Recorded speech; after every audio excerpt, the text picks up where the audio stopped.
ದೋಸ್ತ ಆಯ್ತಣ್ಣ.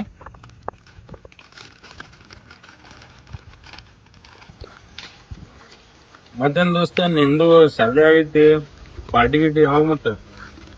ಈಗ ಬೇಡಣ್ಣ, ಮುಂದೊಂದು ದಿನ ಮಾಡೋಣಂತ. ಬಾ. ಬರೀ ಮುಂದೊಂದ್ ದಿನ ಯಾವಾಗ ದೋಸ್ತಿ ಒಳಗೆ ಇಷ್ಟು ಮಾಡ್ಲಿಲ್ಲ ಅಂದ್ರ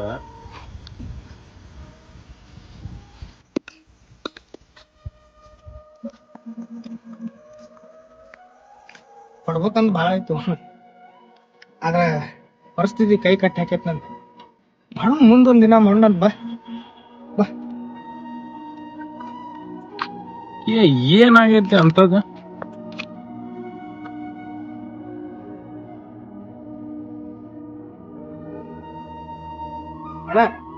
ಅಣ್ಣ ಸ್ಯಾಲ್ರಿ ಎಷ್ಟು ಗೊತ್ತೈತಿ? 12,000. 12,000 ರೂಪಾಯಿ ಸಾಯಂಕಾಲ ಕುಳಿತಕ್ಕೆ ಊಟಿ ನೈಂಟಿ ಗಿಂಟಿ ಎಲ್ಲ ಮಾಡಿದ್ರು 15,000 ರೂಪಾಯಿ ಸ್ಯಾಲ್ರಿ. ಆ 15,000 ರೂಪಾಯಿ ಸ್ಯಾಲ್ರಿ ಒಳಗೆ ಮನೆ ಖರ್ಚಿಗೆ ಅಂತಂದು 5,000 ಕೊಡ್ತೀವಿ. ನಾವ್ ಇರ್ತೀವಲ್ಲ ರೂಮ್ ಬಾಡಿಗೆ 3,000. ನಾವು ಊಟ ಮಾಡ್ತೀವ ಮೆಸ್ ಅಂಕಲ್, ಅವ್ರಿಗೆ 2,000 ರೂಪಾಯಿ ಕೊಡ್ಬೇಕು. ಇನ್ನು ಅದು ಸಾಲಾರ್ದಕ್ಕೆ ನಮ್ಮ ತಂಗಿದ ಮದುವೆ ಆಗತ್ತ. ನಮ್ಮ ತಂಗಿ ಮದ್ವಿಗೆ EMI ನನ್ನ ತಲೆ ಮ್ಯಾಗ ಕಟ್ಟಾರ. EMI ಕಟ್ಟಾದ್ಮ್ಯಾಗ ತಿಂಗಳಿಗೆ ಕೊಡ್ತೀನಿ ಆ ದೋಸ್ತ ಪಗಾರ ಬಂದ ಮ್ಯಾಗ ಅಂತಂದು ಇಟ್ಕೊಂಡಿರ್ತಾರ ದೋಸ್ತರ ಕಡೆ ರೊಕ್ಕ. ಅಣ್ಣ ಈ ಕೈಯಾಗ ಬಂದಿದ್ ರೊಕ್ಕ ಈ ಕೈಯಾಗಿಂದ ಹೆಂಗ್ ಹೊಕ್ಕ ಅನ್ನೋದ ಗೊತ್ತಾಗುದಿಲ್ಲ. ತಿಂಗಳಾತಂದ್ರೆ ಈ ಕೈ ಮತ್ ಖಾಲಿನ. ಇಷ್ಟೆಲ್ಲ ತೆಗಿಸ್ಕೊಂಡು ಮುಂಜಾನೆ ಎದ್ದ ಅಣ್ಣ ಹೊಕ್ಕಿಲ್ಲ ಆಫೀಸಿಗೆ. 5 ನಿಮಿಷ ಬರೀ 5 ನಿಮಿಷ ಲೇಟ್ ಆಗಿದ್ದಕ್ಕ ಬಾಸ್ ಎಂತ ಮಾತಾಡ್ತಾನ ಗೊತ್ತ? ಬಾಸ್ ಬಿಡಣ, ಆ ಮ್ಯಾನೇಜರ್ ಅಮ್ಮನಕ್ಕ ಅನ್ನೋ ಮಟ್ಟ ಮಾತು ಬರುದಿಲ್ಲ ನಾವ್ ಬಾಯಾಗ. ಅದನ್ನೆಲ್ಲಾ ನೋಡಿ ಅವ ಮಗ್ಗಲ್ ಡಸ್ದವ ರೋಹಿತ್ ಬಾಯ್ ತುಂಬ ನಗತಾನವ. ಅದನ್ನ ನೋಡಿ ನನಗ್ ಹೊಟ್ಟಣ ಉರಿತೈತಿ. ಬಾ.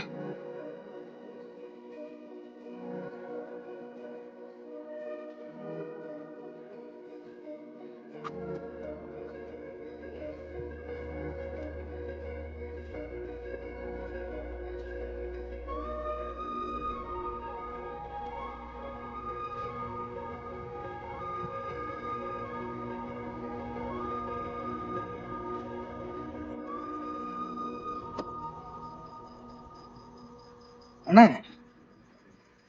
ಇಷ್ಟೆಲ್ಲ ಆದ್ರೂ ನಾವ್ ಯಾಕೆ ನಕ್ಕೊಂತಿರ್ತೀವಿ ಗೊತ್ತನ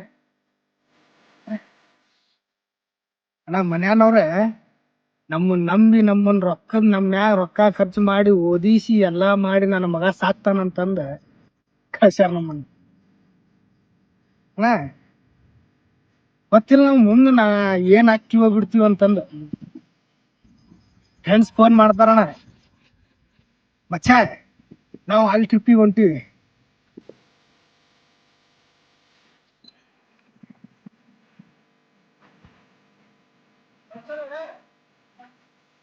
ನಮಸ್ಕಾರ ರೀ ಸರ. ಜೋರ್ ಅದಿರ?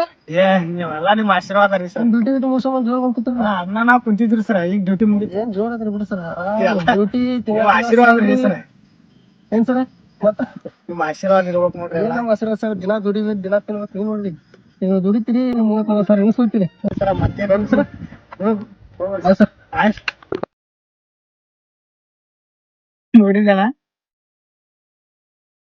ಅಣ್ಣ, ಒಳಗ ಎಷ್ಟ ಇರ್ಲಣ್ಣ ದುಃಖ, ಆದ್ರೂ ಬಂದೂರಿಗೆ ನಾವ್ ಮಸ್ತ್ ಮಸ್ತ್ ಅದೀವ ಅನ್ಬೇಕ. ಅದ್ರೊಳಗ್ ಚಲೋ ಮಾಡ್ತಾರಣ್ಣ. ಅಣ್ಣ ಇವ್ರಿಗೆ ಏನ್ ಗೊತ್ತಣ್ಣ, ನಮ್ಮಂತವ್ರ 9 to 5 ಜಾಬ್ ಮಾಡೋರ್ ಕಷ್ಟ. 12,000 ರೂಪಾಯಿ ಸ್ಯಾಲ್ರಿ ಒಳಗ ಅದು ಕಟ್ಟ, ಇದು ಕಟ್ಟ, ಅಲ್ಲಿ ಬಡ್ಡಿ ಕಟ್ಟ, ಇದು EMI ಕಟ್ಟ, ಅದು ಸಾಲ ಕಟ್ಟ, ಅಲ್ಲಿ ಕೊಡ ಇಲ್ಲಿ ಕೊಡ. ಅವನ ನಮ್ಮ ಜೀವನ ಇದ್ರಾಗ ಜೀವನ ಕಳೆದ್ ಹೋಗ್ತೈತಣ್ಣ ನಮ್ದು. ಇವ್ರಿಗೆ ನಮ್ ಕಷ್ಟನೇ ಅರ್ಥ ಆಗುದಿಲ್ಲಣ್ಣ. ಅಣ್ಣ ನಿನಗ್ ಗೊತ್ತ, ಕನಸು ನಮ್ದು ಇತ್ತ, ಏನ್ ಮಾಡುದ ಅದ ಕೈ ಕಟ್ಕೊಂಡ್ ಕುಂತೀವಿ. ಏನೂ ಇಲ್ಲಣ್ಣ, ದಿನ ಹೇಳ್ರಿ ಬೆಳಗ್ಗೆ ರೆಡಿ ಆಗ್ರಿ, 9ಕ್ಕೆ ರೆಡಿ ಆಗಿ 5 ಮಟ್ಟ ಅಲ್ಲಿ ಬಯಸ್ಕೊರಿ, 5 ಆದ್ಮ್ಯಾಗ ಇಲ್ಲಿ ಬರ್ರಿ, ಇವ್ರ ಮಾತು ಕೇಳ್ರಿ. ಜೀವನ ಸಾಕಾಗ್ಬಿಟ್ಟೈತಣ್ಣ ಜೀವನ ನಮಗೆ. ನಮ್ಮಂತರ ಕಷ್ಟ ಯಾರು ಅರ್ಥ ಮಾಡ್ಕೊಳಲ್ಲ.